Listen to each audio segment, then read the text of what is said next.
Ho ho ho! Joyeux Noël! Bienvenue à tous pour cette vidéo de... Ah, mais t'es fou!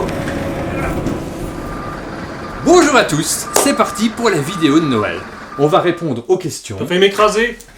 Oui, bah c'est l'esprit de Noël, c'est la L'esprit fête. de Noël, l'esprit de Noël, t'as C'est failli super. m'écraser, mais t'es fou? On a reçu les cadeaux que vous nous avez envoyés. On avait proposé à certains abonnés de nous envoyer un cadeau en échange d'un t-shirt. On l'ouvre pas maintenant, parce qu'on va commencer par répondre aux questions de la FAQ. Ah oui. On a reçu également pas mal de questions. Vous nous avez posé des questions.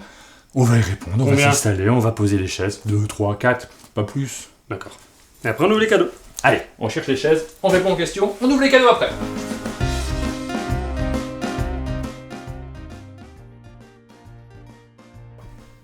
On est installé, ça y est, on va répondre à vos différentes questions, celles que vous nous avez envoyées. C'est notre première FAQ, la première fois que sur le site on répond aux différentes questions, sur la chaîne, parce que c'est une chaîne YouTube, Oh. encore du mal à m'y faire. C'est la partie sérieuse de cette vidéo, après on ouvrira les cadeaux. C'est la partie sérieuse de cette vidéo. Après on ouvrira les cadeaux. J'ai compris. Voilà, ça Pas va être fait, pénible. Ça va être pénible sinon. Première question, qu'est-ce qu'un monde de jeu? Une association? C'est Begars qui nous pose cette question-là. Qu'est-ce que c'est qu'un monde de jeu? Un monde de jeu, c'est rien du tout. Il n'y a Bon. pas d'association, il n'y a pas d'entreprise, il n'y a pas de structure légale spécialement derrière. Voilà, légalement parlant, il n'y a rien, oui. Voilà, on se pose des questions sur l'avenir, est-ce qu'il faut qu'on fasse quelque chose? Une association, probablement pas, mais on réfléchira si à un moment on a besoin d'avoir une structure. Pour l'instant, c'est juste un groupe de copains. Deuxième question. Quels sont les objectifs principaux d'un monde de jeu? Le but, enfin pour nous, je pense, c'est déjà de s'amuser entre nous. Tout part d'une vidéo que Martin voulait faire sur un dépunchage, je m'en souviens. Il m'a dit, tiens, ça te dit qu'on essaie? J'ai dit, ok, on tente l'expérience. On a mis une caméra, on a fait un truc, on savait pas du tout quoi faire. J'ai souvenir qu'à la fin de la vidéo, j'étais déçu, je me suis dit, c'est pas très intéressant. Et après montage, avec ce que tu as fait, je me suis surpris vraiment à rigoler dans la vidéo. Et de fil en aiguille, on a continué à faire ça, à s'amuser. Et on s'est dit, si on pouvait nous s'amuser et transmettre un petit peu de ce qu'on fait, en même temps que partager notre passion et parler des jeux, c'était ça l'idée de base. Bon, j'ai pris un petit peu au sérieux. Un monde de jeu, c'est aussi un site qui est sur le monde. Donc effectivement, il y avait l'intention d'informer sur le monde du jeu au tout départ de la création de ce site-là. Et puis on essaye de s'amuser, de se divertir nous-mêmes et de vous divertir. Si c'est réussi, c'est que le site a une raison d'être. C'est ça. Quel rôle avez-vous chacun dans un monde de jeu? On ne s'est jamais réparti les rôles jusqu'à présent. On commence à le faire un tout petit peu. C'est vrai qu'Aline, maintenant, elle s'occupe essentiellement des jeux scolaires. Donc elle fait peu de contenu pour l'instant, mais elle a très envie de s'y mettre davantage. Toi, tu t'es spécialisé vraiment dans les jeux d'ambiance, parce que c'est ça. ceux qui te plaisent le plus. Exactement, ouais. Moi, je suis plus Eurogame. Jube, il est plus centré sur les jeux Ameritrash, un petit peu, même s'il fait un peu de tout. On fait tous un petit peu de tout. Je pense qu'on fait tous un petit peu de tout, malgré tout. Mais la chance fait, parce que c'est vrai que ça s'est fait assez naturellement, on a chacun une spécialisation, quelque chose qu'on préfère, et donc ça permet d'avoir quelque chose de diversifié au Et sein de pour la chaîne. finir, Jérôme, quand même, aussi fait aussi Bien sûr. du wargame Ouais. un petit peu. Il en collectionne, en tout cas, il en fait moins qu'avant, mais c'est le plus expert d'entre nous dans ce domaine particulier. Donc on a des centres d'intérêt différents. Il nous manque un peu le jeu de rôle, c'est vrai. Et là, je recoupe une autre question que nous a posée Cyril, qui nous demande pourquoi il n'y a pas de jeu de rôle sur la chaîne. Parce qu'on n'a pas le temps. C'est ça. aussi simple que ça. Si jamais on pouvait jouer tout le temps, on ferait du jeu de rôle et on vous en parlerait. Parce que c'est un sacré pan aussi à traiter, le jeu de rôle, enfin à y jouer surtout, donc c'est compliqué. Est-ce que c'est votre métier? Avez-vous un métier à côté? Moi, j'ai un métier à côté. Je suis dessinateur. Alors, c'est pour moi que c'est le plus simple de gérer un monde de jeu parce que j'ai pas d'emploi du temps. Je travaille quand il faut travailler. Alors, j'ai des rendus, donc c'est souvent compliqué. Les gens qui attendent des dessins de ma part savent que je peux être en retard parfois, comme beaucoup de dessinateurs. Mais je peux aussi m'adapter. Donc, si d'un seul coup, on a besoin de faire une journée de tournage tel jour, je ne suis pas obligé de mettre un arrêt de travail. Toi, par contre, c'est plus compliqué. Moi, je travaille en usine, je travaille à Nestlé, je fais du Nesquik, je fabrique du Nesquik. Voilà, donc si vous aimez le Nesquik, c'est peut-être un peu grâce à moi. Et j'ai la chance quand même, pour un travail en usine, d'avoir des horaires... je fais du 3-8, donc ça nous laisse quand même toujours du temps chaque semaine. Et j'ai une semaine sur 4, pendant laquelle, à moins d'avoir besoin de moi pour des remplacements, je ne travaille pas. Donc évidemment, ça nous laisse beaucoup de temps chaque semaine pour faire un petit peu, enfin beaucoup de temps, ça nous laisse une journée chaque semaine pour pouvoir faire un tournage, du temps pour jouer également. Donc voilà, pourvu que ça dure comme ça. En général, on se retrouve le lundi. Le lundi, on fait les tournages de la vidéo news. Parfois, Jérôme vient aussi. On a plus de mal à se retrouver avec Jules maintenant qui a moins de disponibilité parce que il est professeur. Donc, il a des emplois du temps qui sont très chargés en semaine, mais aussi le week-end en préparation. Et puis Jérôme a aussi un métier à côté. Et il n'a pas beaucoup de disponibilité, mais le lundi, il peut se déplacer une fois de temps en temps, une fois par mois en général. Il Donc essaie là, de- on voilà, essaie se de faire des libérer un choses lundi, ouais. ensemble. Donc toujours Bégars qui nous demande combien de temps vous prend un monde de jeu, comment est divisé ce temps. Alors, ça nous prend beaucoup de temps, on a essayé de calculer. Sur le mois de novembre, on a les chiffres du coup. On a préparé un petit peu en prévision de cette vidéo. Sur le mois de novembre, on a compté en demi-journée. Parce qu'on avait besoin de se rendre compte un petit peu. Moi, j'ai passé 28 demi-journées sur un monde de jeu. C'est quasiment un temps plein, hein, Bien en sûr. fait. D'autant que les demi-journées, il y a du temps avant, il y a du temps après également. Et ça ne prend pas en compte le temps de jeu. Donc le temps de jeu, il faut le rajouter. C'est sur les soirées. Il y a beaucoup de jeux dont on a parlé ces derniers temps qu'on a joué avant parce qu'on les avait découverts sur différents festivals à Essen ou à Vichy. Là, en ce moment, on a eu peu le temps de faire des soirées jeux. C'est ça. Et toi, tu as passé 7 demi-journées sur le mois de novembre. Ouais, parce que moi c'est généralement que du tournage et toi tu as toute la partie montage Le derrière. montage donc prend forcément. énormément de temps. Le montage d'une vidéo, c'est 3 fois le temps. On passe une demi-journée pour la tournée et il me faut 3 demi-journées à peu Pour près. la montée derrière. Ouais, enfin, plus ou moins 8 heures en tout cas, pour faire le montage à proprement parler et encore la mise en ligne derrière. Bien sûr. C'est très très très long, mais on aime bien ça, donc on le fait avec grand plaisir, mais c'est vrai que c'est un gouffre de temps. Et Véronique se demande, quelle est cette salle où l'on tourne? Alors cette salle, c'est l'extension de ma maison.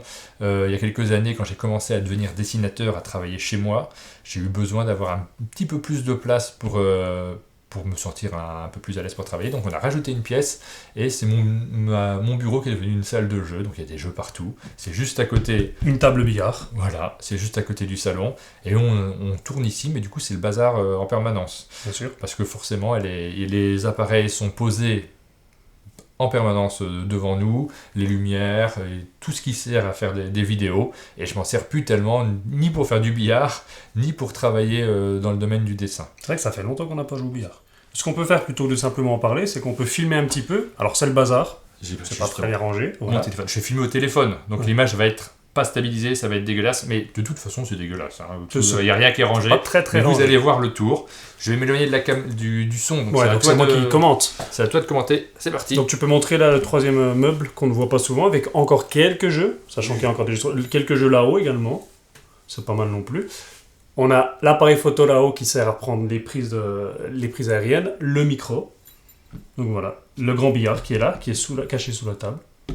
L'armoire personnelle de Martin avec quelques habits, je ne vous en dirai pas plus. Je le filme pas, ça vous regarde pas. On passe à la question suivante. Donc merci Véronique pour cette question. Et on va passer à une question de Goldust60. Goldust, on commence à le connaître parce qu'il nous... Il participe beaucoup en commentaire, dans le Tipeee dans le également. Tipeee notamment, ouais. Donc la question c'est bonjour, depuis combien de temps êtes-vous fan de jeux de société? Moi, depuis que je sais que ça existe, en tout cas les jeux de société modernes, et puis toi aussi un petit peu. Hein, en Donc fait, moi c'est- depuis tout petit les jeux, et puis les jeux modernes c'est pareil, j'ai dû découvrir les Aventuriers du Rail, et c'est là que je me suis vraiment mis aux jeux de société Et modernes. c'est aussi un petit peu l'objectif de cette chaîne. C'est vrai que tout à l'heure, on a beaucoup insisté sur le divertissement. On a aussi envie de faire connaître les jeux parce qu'on se rend compte qu'il y a des gens qui découvrent le jeu à différents âges. Moi, dès que j'ai découvert les jeux de société modernes, je me suis passionné pour ça. Toi aussi, c'est pas forcément au même âge parce qu'il faut des passeurs, il faut des gens pour nous faire découvrir ça Alors, moi- et nous amener à jouer. Moi, ce qui est rigolo, c'est que ça n'a pas été forcément le déclic tout de suite. Je parlais des Aventuriers du Rail qui m'a montré qu'il existait des jeux modernes. Le jeu qui a vraiment été le déclic pour moi, et je pense qu'on y répondra peut-être un peu plus tard, mais c'est Seven Wonders.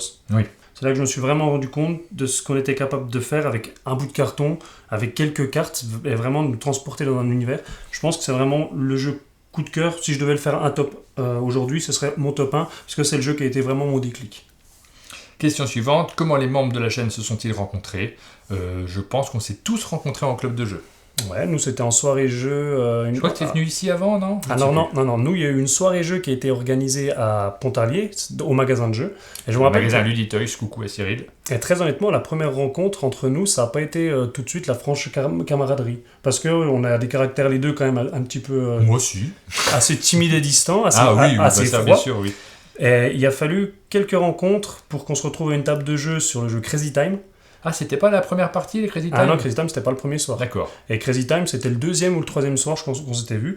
Et là, j'ai découvert un Martin totalement différent, avec Crazy Time, pour ceux qui connaissent, totalement fou. Et j'ai eu deux révélations. Déjà, toi, je me suis dit, ok, Non, parce que moi je peux paraître froid des fois, et c'est souvent les gens me disent ça, mais je vois tes vidéos, t'es sympathique en fait, alors que quand je te croise dans la vie, j'ai l'impression que t'es tout froid. Je suis pas froid du tout, mais je suis juste réservé. C'est ça. Donc, ce qui se passe à l'intérieur, ça se voit pas toujours à l'extérieur, et je suis pas le seul, hein, il y en a plein qui regardent cette vidéo, qui ont les mêmes sensations.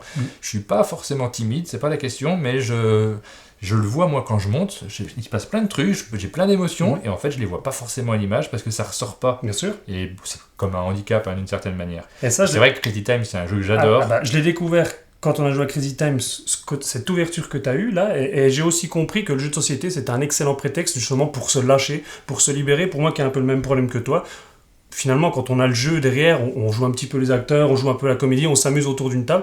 Et ça a vraiment été ce moment-là pour moi. Le jeu de société, ça m'a servi énormément aussi pour faire un peu le con en public, parce qu'on a envie de faire le con, mais on n'ose pas toujours. Et c'est encore une autre raison pour laquelle on tient cette chaîne, c'est que ça nous permet de faire le con devant un public de plus en plus large. C'est ça. Et ensuite, Jube et Jérôme, tu les connaissais déjà d'avant. De club, en fait, aussi, mais pas le même club, le club de Besançon, alors que là, on parlait du club de Pontarlier. Et donc, moi, j'ai connu Jube et Jérôme après t'avoir connu. Intermédiaire. Combien de jeux différents on joue par semaine? On en joue... Alors ça dépend des semaines en fait. Il y a des semaines où on n'en joue pas de nouveau. C'est ça.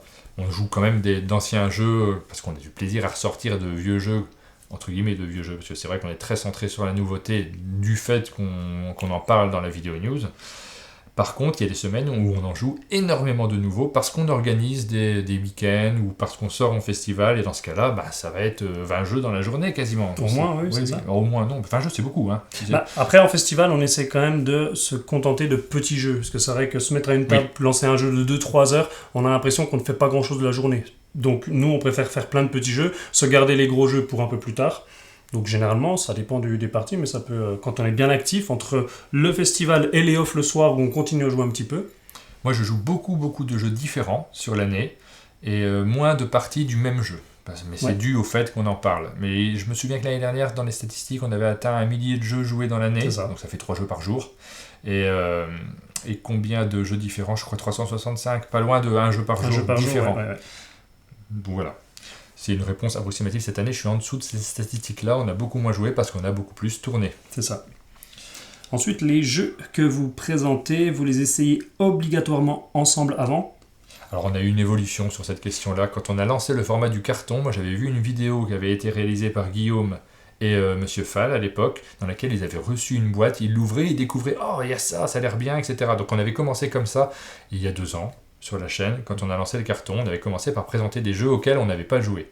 Nos formats ont évolué, de plus en plus, y compris dans le carton. Dans le carton, au début, on a voulu montrer ce qu'il y avait dans les jeux. Dans la vidéo news, on a voulu vous les expliquer de plus en plus. À un moment, on a fait un format qui s'appelait le Zoom, où on étalait les jeux sur la table, et maintenant, on le fait systématiquement. Et c'est vrai qu'on s'est rendu compte que quand on a bien joué au jeu, quand on a fait pas mal de parties notamment, on arrivait à vous expliquer le ressenti. Et c'est ça qu'on a envie de faire de plus en plus. Moi, j'ai vraiment envie de pouvoir vous expliquer systématiquement les jeux. On n'y arrive pas toujours. On essaye vraiment d'avoir un avis systématique, mais il y a certains jeux sur lesquels, par exemple, on a le cas de It's a Wonderful World, qui est un jeu qui a gagné le Trick Track d'or, qui est absolument excellent, que j'adore. Mais quand on l'a présenté, je n'avais fait qu'une seule partie. Donc ça ne suffisait pas pour avoir le recul nécessaire pour vous dire ce jeu est génial, foncez-y, ça va plaire. Je ne pouvais pas non plus parler des extensions qui sont directement à l'intérieur. C'est le format vidéo news, on ne peut pas faire autrement. On n'a pas la possibilité d'approfondir comme on le voudrait tous les jeux. Si après on prend le recul d'attendre, de vouloir jouer à fond au jeu, on n'est plus dans l'actualité, parce qu'il nous faut plusieurs semaines, plusieurs mois pour vraiment découvrir un jeu. Et c'est pour ça qu'on se freine un tout petit peu sur nos avis dans le format de vidéo news. On n'ose pas non plus être ni cassant sur un jeu, ni trop enthousiaste comme c'est le cas de It's a Wonderful World. C'est toujours plus facile de parler d'un jeu qu'on adore, parce que là, en l'occurrence, on en aurait dit encore plus de bien si on y avait beaucoup joué. Mais on réfléchit vraiment à faire d'autres formats où là, on pourra mettre en avant les jeux auxquels on a beaucoup joué. Mais oui, on essaye au maximum d'avoir joué à un jeu, parce que c'est pas le même discours qu'on tient quand on y a joué que quand on vous dit juste, regardez, la boîte est jolie, elle est verte. Et pour revenir précisément sur la question du côté, est-ce qu'on y joue forcément ensemble? Alors le plus souvent, oui, on essaie. Pas toujours ça, par contre. Quand on est au club à Pontarlier. Par contre, toi, tu as un club à Besançon auquel je ne vais pas. Là, c'est peut-être plus l'occasion aussi pour toi de jouer aux gros jeux auxquels moi je joue pas forcément. Donc voilà, on essaie de jouer ensemble le plus souvent possible, on se voit souvent pour ça, mais il y a quand même certains jeux, Non, mais qu'on de n'a toute pas façon, l'occasion. ça, là-dessus, on va être honnête, on ne pourra pas jouer à tous les jeux qu'on vous présente à deux juste avant la vidéo. Évidemment. Donc en fait, de plus en plus, il y aura des jeux que Sylvain a préparés, qu'il a joué avec son groupe et qu'il expliquera, et moi je les découvre un peu en direct, et moi des jeux auxquels j'ai joué avec mon groupe et puis que je t'expliquerai. Ça arrive déjà dans les précédentes vidéos et ça arrivera encore souvent. Ensuite, à force de jouer à plein de nouveaux jeux, avez-vous encore le temps de jouer aux anciens? Oui et non. Pas assez. Bah oui, on y Pas arrive assez. parce que nous c'est notre passion. On a notamment certains rendez-vous dans lesquels on ressort les anciens jeux. Il y a le club de jeux auquel on participe. On n'est pas tout seul dans un club de jeux, donc les autres joueurs ont aussi des envies particulières, on les suit souvent. Mais pas assez parce qu'on aimerait vraiment beaucoup rejouer à d'anciens jeux, on n'y arrive pas toujours. Bon bah voilà, mais ça, le temps n'est pas extensible, on fait ce qu'on peut. C'est ça, je Mais pense qu'il on a des regrets, hein, comme tout le monde. il y a certains classiques qui ressortent. Il y a certains jeux auxquels on a vraiment l'impression, on en parlait l'autre coup pour Abyss, quand on a présenté la petite boîte conspiration, on s'est dit Abyss, c'est un jeu qu'on a bien aimé, mais qu'on n'a pas suffisamment joué. Donc il y a vraiment plusieurs cas de figure. Mais moi, c'est vrai que pour tout ce qui est party game, tout ça, comme tu dis au club, généralement, les gens aiment bien ressortir le même jeu, faire une partie d'une semaine sur l'autre. Donc là, c'est l'occasion de ressortir un peu des classiques, mais on manque de temps. Quel est le jeu qui vous rend heureux? C'est une question de Mathieu Doublé. Elle est super cette question, parce que c'est vrai qu'on dit toujours quel est le meilleur jeu, ça moi je peux pas répondre. Les tops on les fait de temps en temps pour déconner, mais on peut pas répondre. Mais par contre, le bonheur qu'on a autour de la table, c'est pas le jeu qui compte, c'est le bonheur que nous on ressent. C'est plus ça, hein, Ouais, qu'on parce devrait que là, faire. Quand on fait un top, c'est j'essaie sur de nos chercher avis ça. personnels, c'est ça qui compte. Moi, des jeux qui me rendent heureux, en fait, c'est la découverte. C'est vraiment ce sentiment-là que j'adore dans un jeu. Donc, c'est difficile de répondre à un jeu en particulier. Le moment où on se dit, waouh, mais celui-là, j'ai envie de le faire découvrir à quelqu'un, j'ai envie de le faire découvrir à tous les copains, je vais y jouer, je vais l'amener.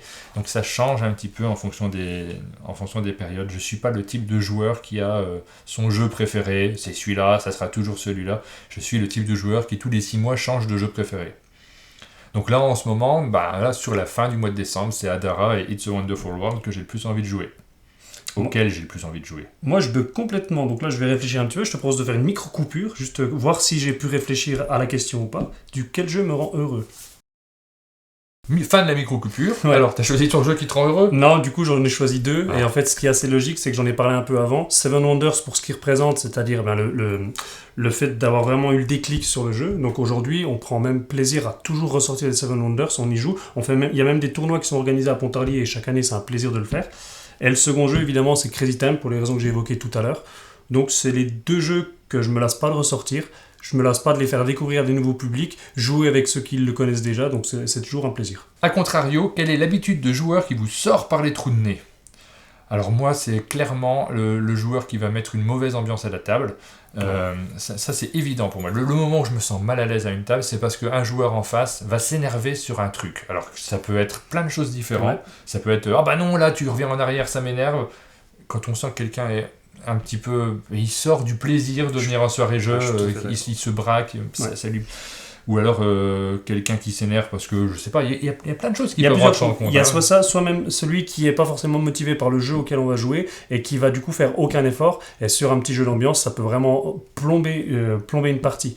Et, en fait, je te rejoins totalement. C'est vrai qu'on est là pour s'amuser. Ah, moi, c'est le côté un peu mauvais perdant ou le côté trop rigide, trop strict, ça, oui, qui contribue à casser un peu l'ambiance. Ou le joueur qui, quand tu l'attaques, il le prend mal et il va t'agresser derrière. En fait, il n'est plus dans le jeu. Il n'est plus du tout dans le plaisir de partager un moment avec d'autres. Il est dans le je veux gagner ma partie, ou alors ça m'a frustré pour une raison ou une autre. Il y a plein de raisons qui font qu'il va peut-être pas gagner sa partie et du coup ça le frustre. Donc je donne pas une raison en particulier, mais moi c'est les mauvais joueurs en fait. Ceux qui ne sont pas là pour jouer, mais qui sont là pour faire la tête. Et attention, ça ne me dérange pas les gens qui chouinent autour de la table. Ça, je trouve ça plutôt sympathique parce qu'ils sont dans le jeu. Bah oui. Ils sont en train de jouer, ils se plaignent, ils font n'importe quoi, mais ils sourient quoi. Il n'y a pas de souci par rapport au jeu en lui-même. Est-ce qu'on est en couple? Alors on est chacun en couple, effectivement. Moi j'ai une épouse et 2 enfants. Moi j'ai une femme et 3 chats. Est-ce qu'ils partagent notre passion? Moi oui, plutôt. Alors on joue pas tous au même type de jeu, mais ma fille elle aime bien par exemple les jeux de communication, mon fils plutôt les jeux stratégiques. Moi de mon côté, Émilie, à l'époque, quand j'avais pas encore de club de jeu ni rien, quand je commençais à découvrir le jeu, c'était un peu mon cobaye, c'était avec elle que je jouais. Donc je pense que ça l'a un petit peu gonflé à la longue. Elle n'est pas trop passionnée de jeu. Elle va aimer les petits party games, les petits jeux d'ambiance en soirée, des choses comme ça. Elle va quand même y participer. Mais sinon, voilà, elle n'est pas très joueuse. Par contre, est-ce qu'elle partage ma passion? Oui, elle me pousse quand même dans ce sens-là parce qu'elle sait que j'aime ça. Donc à ce niveau-là, il n'y a pas de problème. Sont-ils toujours OK pour les dépenses? ou est-ce qu'on a un budget? Alors moi, quand je faisais des dessins pour le site Philibert, j'en fais toujours d'ailleurs pour le site Philibert, mais à un moment, c'était mon budget, je m'en servais pour dépenser sur leur site. Aujourd'hui, j'ai les Kickstarter qui posent problème, donc pendant un moment, ce budget, c'était plus compliqué parce que je prenais un certain nombre de Kickstarter.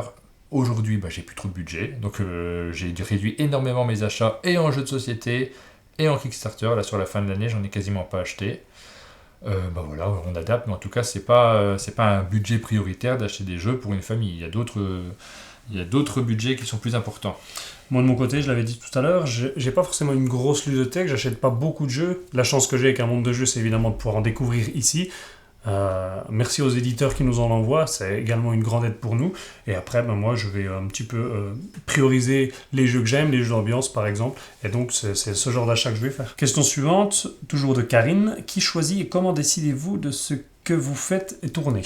Bon, on choisit un petit peu à deux, on discute, parfois on fait des concessions aussi, parce qu'en fait, pas des concessions, des négociations. Parce qu'il y a des formats qui te font très envie, qui moi m'intéressent un petit peu moins, moi des formats qui me font très envie et toi qui t'intéressent un petit peu moins, et des fois des deux, on arrive à dire, bon ok, on va mettre un peu de ça, et on tombe sur un truc qu'on aime vraiment bien. C'est ça. On a l'exemple sur le concours. Les concours, on y a énormément réfléchi parce qu'on essaie de trouver une formule qui soit divertissante pour nous et divertissante pour vous. Et j'avais imaginé un truc, puis toi tu m'avais dit c'est dommage qu'on tire le nom du vainqueur au début du concours par exemple. Tu trouvais ça un petit peu décevant parce que pour ceux qui regardent, ils savent déjà qui peut gagner et ils sont plus impliqués par la partie qu'on est en train de faire.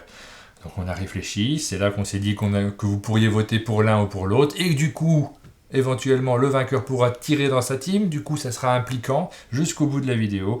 On essaye de trouver des choses et je pense qu'on a trouvé un format qui, j'espère, c'est un peu un pari, mais est meilleur que celui qu'on avait initialement. Et peut-être que dans les semaines à venir, il va encore évoluer parce que quelqu'un va avoir une idée.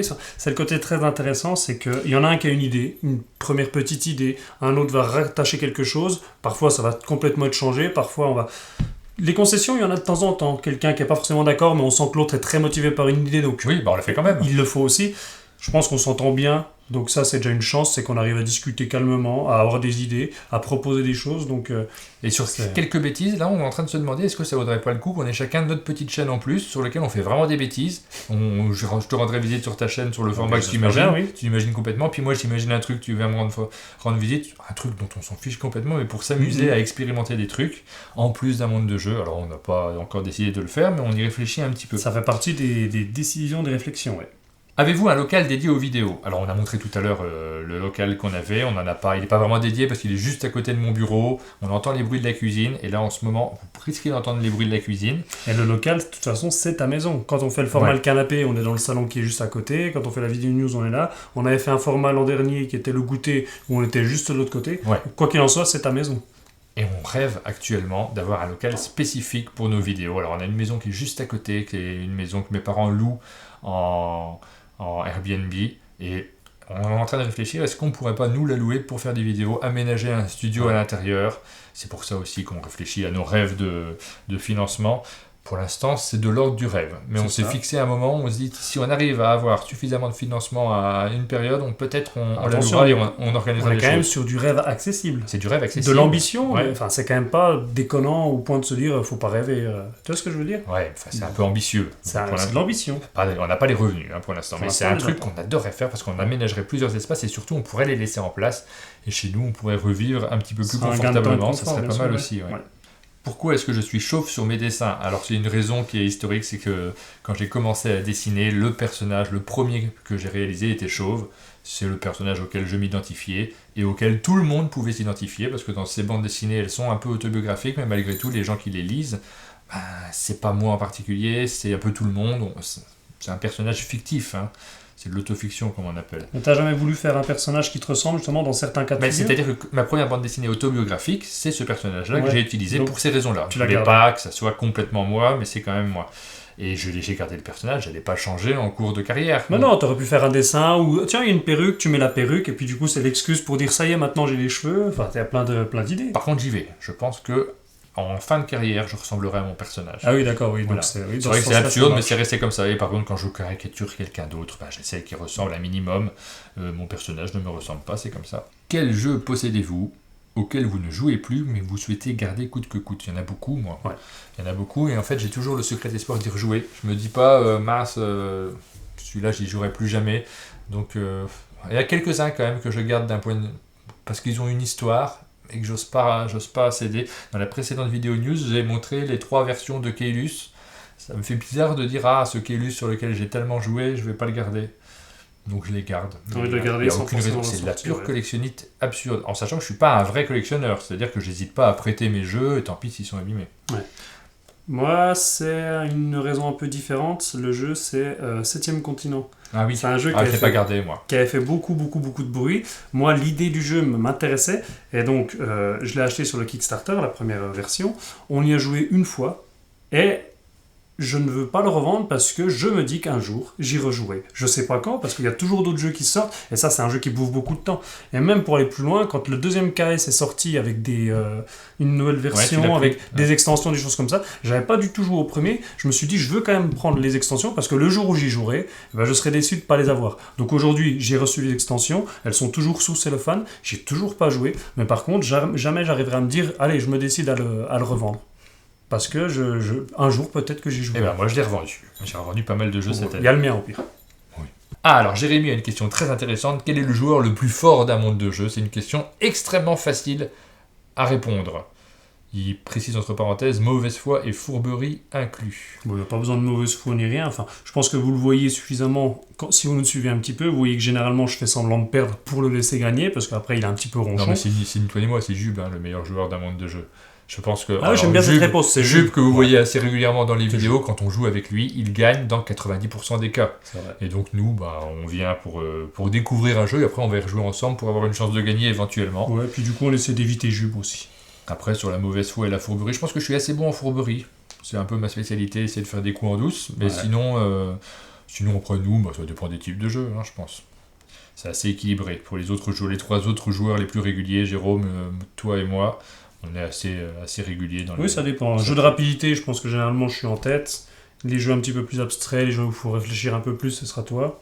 Moi ma vraie spécialité, c'est les jeux où il faut deviner ce que les autres vont faire. Ouais, le guessing. Alors, pas que le guessing, mais tous les jeux dans lesquels il y a une phase où il faut anticiper les mouvements des autres. Les jeux de programmation aussi. Oui, il y a de ça aussi un petit peu, mais alors, en programmation, je suis beaucoup moins bon que Jube. Ouais, mais Jube, c'est à côté. Il y a Jube et il y a les autres. Merci Jérémy pour tes questions. On va ensuite passer à une question de Franck, qui me demande si je peux parler de l'Oculus Quest. Alors l'Oculus Quest, qu'est-ce que c'est ? Je vais en parler très rapidement. Mais c'est là-dessus qu'on avait réfléchi à ouvrir une deuxième chaîne où toi tu parlerais des choses qui t'intéressent, moi des choses qui m'intéressent. Toi je pourrais parler du dessin, dessiner des trucs, essayer de faire des concepts originaux. Parce que c'est vrai que sur un monde de jeu, on est complètement pris par le temps, on n'a pas le temps de tout faire. C'est vrai que tu m'as déjà conseillé de faire du jeu vidéo, des choses comme ça. Moi, je voudrais vraiment bien, parce que l'Oculus Quest, par exemple, j'ai pas eu l'occasion d'y jouer, j'aurais pas le temps d'y jouer. Je l'ai amené. Mais oui. Tu vas pouvoir l'essayer. Mais toute ton expérience, les soirées que tu as passées à jouer à ce genre de choses, j'ai envie de découvrir, pas seulement pour m'y mettre moi, mais parce qu'on a envie de profiter de ce que tous les gens font, dans les différents loisirs auxquels on ne peut pas se prêter. En tout cas, si je dois y répondre très rapidement, parce que si je m'étends, je pense que tu as raison, ce serait l'objet d'une vidéo, parce qu'il y aurait beaucoup de choses à dire, notamment l'historique de ce qu'est l'Oculus Rift à la base. L'Oculus Quest, pour moi, je pense que c'est vraiment le casque où en tout cas on se rapproche de ce qu'on attend vraiment. Au début, les premiers casques, moi ça m'a refroidi au niveau du tarif, parce qu'il fallait déjà mettre cher dans le casque, il fallait ensuite avoir un PC très puissant pour pouvoir jouer, donc c'était de la config minimum, je pense 1500 €, donc j'avais complètement arrêté. Là, ce casque il commence vraiment à proposer une expérience vraiment bluffante, pour un prix beaucoup plus accessible. Ça reste cher, mais c'est très accessible pour ce que c'est. J'avais déjà à l'époque, je t'avais fait essayer le casque, c'était le Samsung Gear VR dans lequel on glissait notre téléphone. Donc on avait la puissance du téléphone. C'était moins bien, C'était moins bien, c'était déjà impressionnant, on prenait déjà une première claque. Et quand j'ai eu l'Oculus Quest, où là vraiment il y a la détection des mains, le fait de pouvoir se baisser dans le jeu, on se baisse en réalité, le fait de pouvoir se déplacer physiquement, ça a été une autre claque pour moi. Donc aujourd'hui, je suis encore en phase de découverte, je découvre des jeux, des applications, je m'amuse vraiment. On sent vraiment qu'Oculus propose des choses, en plus il y a pas mal de mises à jour qui sont faites, qui proposent des nouveautés. Là, notamment, il y a le hand tracking qui sont en train d'essayer. Tu peux bouger tes mains sans avoir les manettes, et tes mains sont reconnues. Donc si tu bouges tes doigts, ça marche aussi. Donc c'est encore du prototype, c'est des choses qui vont encore évoluer. Mais moi je suis vraiment fasciné, séduit par ce casque, et ça montre vraiment que dans l'avenir on pourra vraiment avoir un produit qui sera accessible à tous. Et la dernière question, la question de Bastien, quels sont nos projets futurs et où est-ce qu'on pourra nous rencontrer ? Vous pourrez nous rencontrer sur pas mal de festivals. Je pense que c'est là qu'il faut aller en festival, ça sera cool, on pourra se voir. Il y aura Cannes, Il y aura Strasbourg, Paris Ludique, si Paris Ludique a bien lieu cette année. Essen, plus tard dans l'année. Essen, Vichy, j'aimerais beaucoup que le festival de Vichy ait de nouveaux lieux. Ouais. Qu'est-ce qu'on oublie comme festival ? Moi, j'adorerais retourner à Toulouse. Ça fait, je pense, 10 ans que je n'ai pas été au festival d'alchimie du jeu. Le flip de Parthenay. Pour toi, ouais. Peut-être d'autres, je ne sais pas. Mais en tout cas, nous, on se déplace en festival. Ça, c'est une occasion de se rencontrer. Et nos projets futurs, on en a des tonnes. On n'a pas le temps de les faire. On n'en parle pas en général, on a un nom de code, hein, c'est le projet Bollywood. Le projet Bollywood, c'est ça. Maintenant, quand on évoque un projet qu'on peut pas... parce que je préfère ne pas en parler sur la chaîne YouTube, parce qu'on a l'impression de s'impliquer, ou de teaser quelque chose, et puis finalement on ne le fait pas derrière. Donc on a plein de projets Bollywood en cours. Il faudra qu'on fasse une vidéo Bollywood pour de vrai. Donc voilà, les projets on en a plein, mais on ne les évoque pas à l'avance, parce que c'est compliqué, après on s'engage, et on ne veut pas s'engager là-dessus. On a fini avec les questions, on va passer... au cadeau. Je peux remettre mon bonnet. Tu peux remettre ton bonnet. Oui.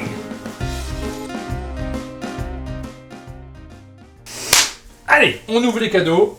Lequel ? On va commencer par le cadeau de Eric. Merci Eric. Tu sais pas encore. Tu dis merci aux gens avant d'avoir merci découvert. Je reconnais le type de boîte. Je pense que c'est des chaussures. Et ça tombe très très bien. C'est une excellente idée de cadeau. Ça a l'air d'être ta taille en plus. Oui, complètement. Ouais, c'est beau.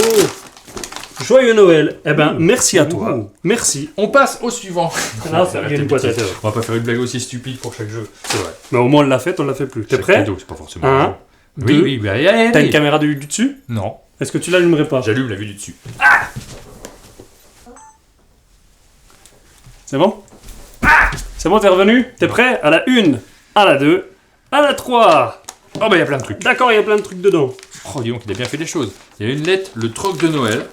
Il y a un jeu coloradix. Du bon côté. Tu le connais celui-là, tu y as joué déjà ? C'est un jeu bien frénétique, très rigolo. Alors, ça... Une boîte de surprise, de petits jeux, une pluie de goodies, des mascottes collector. Alors c'est des goodies qui viennent de plateau notamment, nous signale Eric. Ça c'est pour moi. Plein de choses à découvrir. Ça c'est pour moi. Hop ! On remet tout dans la boîte. Ouais, on fera le tri plus tard. On fera le tri après, on va se partager ça. Ce sera vite fait, t'inquiète pas. On a du public en ce moment, on a ma fille. Est-ce que tu veux un chocolat ? Tu veux un caramel ? Non, on va manger après. Non ! Tu donnes un caramel éventuellement. On enchaîne. Cette fois-ci, c'est un cadeau de Marine. Alors, attends, j'ai détaché en dessous. On n'a pas regardé ce que c'était avant, j'ai juste regardé si à l'intérieur c'était déjà emballé, s'il fallait enlever le carton autour. Évidemment qu'on tient, il y a une petite lettre. Je m'occupe de la lettre, c'est mon travail. Et bah toi tu prends la lettre, moi je prends le cadeau. Bonjour à tous, 6 juin, un cadeau bien emballé par nos soins. On a essayé de faire un emballage si beau que les vôtres. C'est vrai que nos emballages sont beaux. Qu'est-ce que c'est ? Bah moi je joue, hein, je te les emballages sont magnifiques. Bah oui, merci. Regardez un petit peu. Et écologique en plus. Tu déchires tout comme ça toi ? Oui, je déchire tout comme ça moi. C'est, alors qu'est-ce que c'est ? Un meeple. Porte-clés, tu crois qu'on peut accrocher une clé ? J'ai l'impression, non ? Regarde. Avec un dé également. J'ai peur en fait de... Je sais pas si c'est fragile ou pas, donc je n'ose pas ouvrir trop... Ah oui, c'est de la pâte Fimo. Voilà, regarde, c'est magnifique avec le dé, le meeple. J'aime bien ce genre de petits cadeaux originaux comme ça, fait main. Le rouge notamment, je le prends. Voilà, toute une série de porte-clés. Il y en a au moins un pour chaque membre de l'équipe. Hein. Attends, je prends les deux rouges, puis après tu te débrouilles avec le reste. T'as deux clés ? Oui, j'ai 2 clés. Faut pas, le principe du porte-clés, c'est que tu prends pas un porte-clés par clé, hein, normalement. Ah, bah je m'arrangerai pour avoir 2 trousseaux à partir de maintenant. Merci beaucoup. Merci. Et on les met en décoration. Hop, sur le sapin. Alors le cadeau suivant, c'est un cadeau qui nous vient de Jean-François. Merci Jean-François. Je déchire. Déchire pas le petit mot. Tiens, c'est mon travail. Pour penser un peu à notre association de joueurs, alors on joue. Ah oui, Jean-François nous avait parlé un petit peu de son association. Et donc c'est comme tu avais fait toi chez Philibert, c'est un... comment on appelle ça ? Une piste à dés ? Non. Oui, c'est ça ? Alors chez Philibert, effectivement, j'ai illustré plusieurs dessins qui ont été utilisés pour faire une piste de dés. Qui sert à plein de jeux. Celle-ci, c'est celle de l'association Alors on joue. Eh bien, il y a merci. beaucoup d'associations qui proposent des choses comme ça, qui font des choses sur mesure. Merci beaucoup. On pensera à cette association durant nos soirées. Peut-être que maintenant qu'on fait des défis, peut-être qu'on pourra l'utiliser. Ça fera un petit clin d'œil à l'association. Bien sûr. À l'occasion, il faudra y penser. Tu m'y feras penser ? En tout cas, si merci. On a un jeu de dés ? Bah, tu le laisseras là dans un coin, comme ça on y pensera. Attention, c'est peut-être fragile. Hop. Attends. Je voudrais lire le journal quand même avant. Le 16 août 1819 à Manchester. Ouais, ok.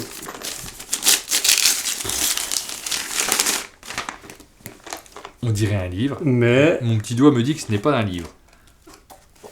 Ah si. Chère équipe d'un monde de jeu. Alors, il y a un long texte. Il y a un très long On texte. va peut-être lira le lire entre nous après, tranquillement ouais. parce que là, on va pas avoir le temps de le lire en direct.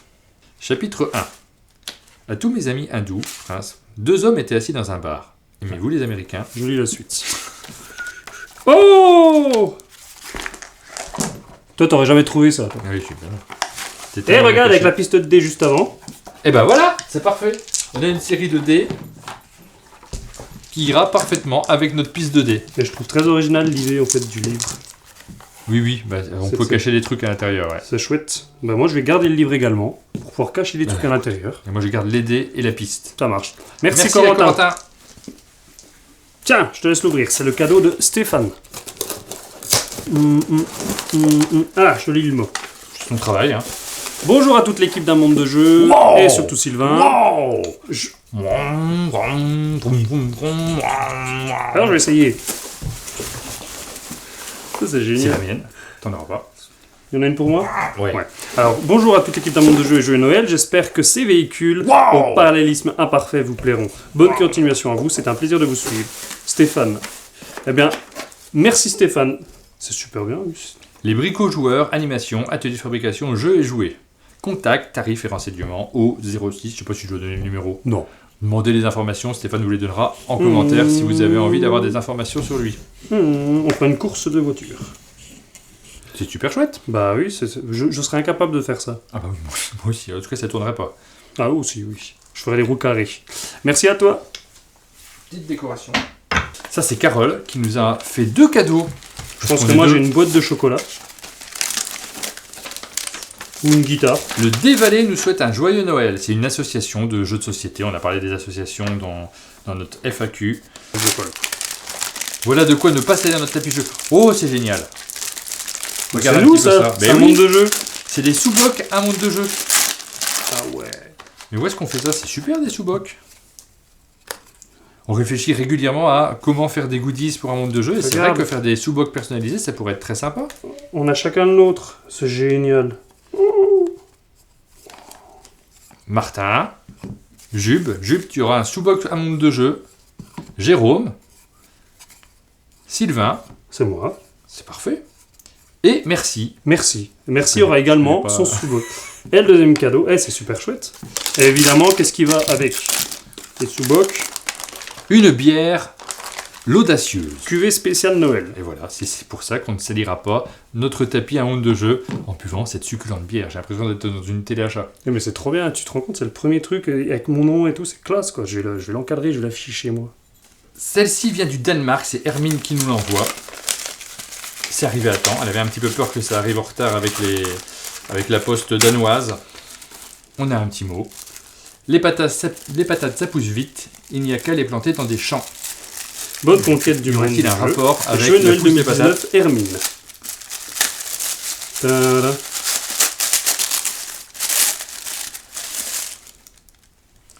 C'est un jeton. Tu vas voir. Ah! C'est un jeton avec une patate. Qui, C'est plein de jetons. Oui, c'est avec- plein de jetons. Alors, ah, mais c'est avec Small des World. patates. C'est Ouais, des oui. jetons de Small World. Oh, bah dis donc, c'est super. C'est un personnage Small World, donc je pense qu'il y a la petite règle avec. Mais oui, regarde. Elle nous a créé un personnage qu'on peut utiliser dans Small World avec des patates. Mais c'est pareil, c'est Alors bien. ça, c'est alors. super créatif. C'est bien en rapport avec le monde du jeu. On avait déjà eu l'année dernière, on avait eu un truc sur Andorre. Tu te C'est souviens ça, oui, oui. On a- C'était un petit garçon qui nous avait Oui. fait un petit scénario sur petit Andorre. scénario sur Une Andorre. super Un idée truc. également. Et donc là, cette fois-ci, on va pouvoir jouer le personnage patate dans Small World. Qu'est-ce qu'il fait alors? Et donc, tu as un pouvoir. Lors du redéploiement de la troupe, tu prends un nouveau pion patate dans le casier de rangement, s'il en reste, pour chaque paire de régions de champs que tu contrôles, pour les champs de patates. Et tu ajoutes ce pion à ceux que tu redéploies à la fin du tour. Et en plus, il y a vraiment une histoire derrière. C'est super bien. Donc, J'aime beaucoup les cadeaux créatifs comme ça. Merci beaucoup, Hermine. Merci, ouais, super. Prochain cadeau, il nous vient de Lionel. Tiens, c'est pour toi. Tada, tada. C'est long, hein. Oui, je sais, je prends Très mon long. Il y temps. a des gens qui savent pas ouvrir les cadeaux. Et je Ah, pense ça que ressemble- du coup, On a fait un échange de t-shirts t-shirt avec contre Lionel. t-shirt. On lui a envoyé le t-shirt à monde de jeu Et il nous envoie le t-shirt de son association, j'imagine. Ministère des Affaires Ludiques. C'est une association Le originale. mal. J'aime bien les noms originaux d'associations. Bien sûr, attends, je regarde la taille pour moi. C'est duel, c'est bon, ça passe. C'est bon pour les deux, hein. Ouais. Faut voir. Mais oui, ça va très bien. Regarde, hop. Tu le mettras le lundi, le mardi, le mercredi. Je mettrai le jeudi, vendredi, voilà. samedi. On Et va le le dimanche, faire partir. on le lave. Ok. C'est rigolo comme titre. Je ne Le sais pas mal, si c'est une ouais. association ou pas en fait, j'en sais rien. Je le vois pas écrit. Est-ce que c'est une création originale? Dis-nous. Ah, Lionel, est-ce que tu s'il dis s'agit que d'une création c'est lui pour qui l'occasion. l'aurait créé? Ça ressemble à un logo d'Assos. À hein, côté, quand même. ouais, ok. Ouais, je dirais. Bah, dis-nous-en un peu plus en commentaire. Mais en tout cas, merci à toi. Là, c'est vraiment un troc. Hein. Ouais. T-shirt contre T-shirt, t-shirt, c'est c'est parfait, très on bien. est dans le thème. Et on termine avec le dernier cadeau. Ah, t'as gardé le plus gros, quoi. Bah non, c'est toi qui n'as pas pris. C'est vrai, c'est moi. Le dernier. Ah, exactement ce qu'il te fallait. Dès que ça ouvre, je vois ça, je me dis ok, Exactement ce qu'il me fallait également. c'est génial. C'est aussi pour que ça se balade pas, parce qu'on a des cadeaux. Ah oui, non, Momo, ça c'est très bien, c'est original. Et sinon, il y a quand même ça aussi qui est très très beau, avec plein de chocolat dedans. Des chocolats, des mugs, on va avoir nos chocolat. mugs de Noël. Et des il y avait une petite lettre, non? Oui, il y a une petite lettre. Avec une petite carte. Et un petit mot. Salut Sylvain et Martin, comme promis, voilà les cadeaux pour le truc de Noël. J'ai ajouté 2 rouleaux, ils pourront vous servir à emballer vos derniers cadeaux de Noël, effectivement. C'est On vrai, est on très a- très fort en Ouais. emballage cadeau, ça nous servira. C'est une bonne Ça idée peut nous aussi. servir à plein de choses, j'ai plein d'idées, moi. Tadam! Bah c'est parfait. Super. Un Et grand ben merci. voilà, on va troquer, On va trinquer. on va trinquer pour fêter la fin de ce troc. Merci beaucoup. C'est pas encore fondu. On garde la formule pour l'année prochaine, hein, on refera ça. Ah hein, bah parce oui, que moi j'adore ça. l'idée du J'adore troc. découvrir des trucs. Alors Des j'espère que petites bricoles. vous avez pris plaisir à regarder aussi, mais nous, c'est vrai qu'à déballer, Alors, c'est est-ce super qu'on intéressant. est-ce qu'on diffuse la vidéo en une seule séquence ou en deux? Bon, une seule quand même. Non, tant Oui. pis, elle durera des plombs, mais c'est... C'est la vidéo de la fin En de même temps, là, l'année, vous êtes c'est à les la- vacances. on Vous a êtes le à temps la fin de la regarder. vidéo, vous avez déjà la réponse. C'est vrai. Donc on vous donne rendez-vous très rapidement pour une nouvelle vidéo moins festive, mais tout aussi intéressante. Merci à vous pour votre fidélité. N'hésitez pas, si cette vidéo vous plaît, à partager, à mettre des j'aime, à commenter, tout ce qu'on vous dit d'habitude. Et bien sûr, on vous dit À bientôt.